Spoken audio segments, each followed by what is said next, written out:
Telugu Desam party అధ్యక్షుడు నారా చంద్రబాబు నాయుడుతో రాష్ట్రీయ లోక్దళ్ నాయకుడు అజిత్ సింగ్ రీసెంట్గా కలిశారు. జాతీయ రాజకీయాలపై చంద్రబాబు అజిత్ సింగ్ల మధ్య చర్చ జరిగింది.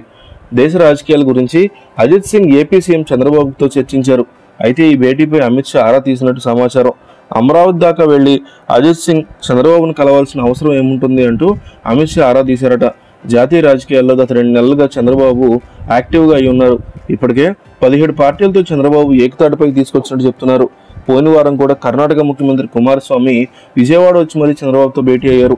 ఈ సందర్భంగా జాతీయ రాజకీయాలపై ఇరువురి మధ్య పెద్ద చర్చ జరిగింది. జాతీయ పార్టీలతో మరోసారి భేటీ కావాల్సిన అంశం ప్రస్తావనకు వచ్చినట్టు తెలుస్తోంది. జాతీయ రాజకీయాల్లో కొత్త ఫ్రంట్కి చర్చ జరుగుతున్న సమయంలో ఇరు నేతల భేటీకి రాజకీయం ప్రాధాన్యత సంతరించుకుంది. అయితే ఇప్పుడు మళ్ళీ ఆర్ఎల్టీ నాయకుడు అజిత్ సింగ్ అమరావతి రావడంతో మరోసారి చర్చ మొదలైంది.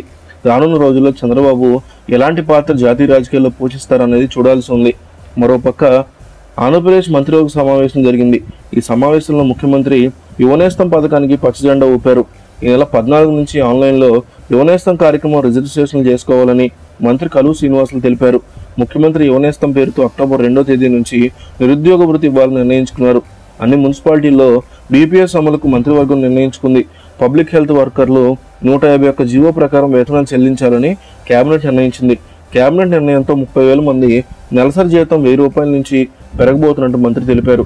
రాష్ట్ర ప్రభుత్వ ఉద్యోగులకు కరువు భత్యం చెల్లించడానికి కేబినెట్ ఆమోదం తెలిపింది. Thank you viewers. ఈ వీడియో మీకు నచ్చితే లైక్ బటన్ టచ్ చేయండి. తాజా 30 ఛానల్కు సబ్స్క్రైబ్ చేయండి. మీ మిత్రులకు షేర్ చేయండి.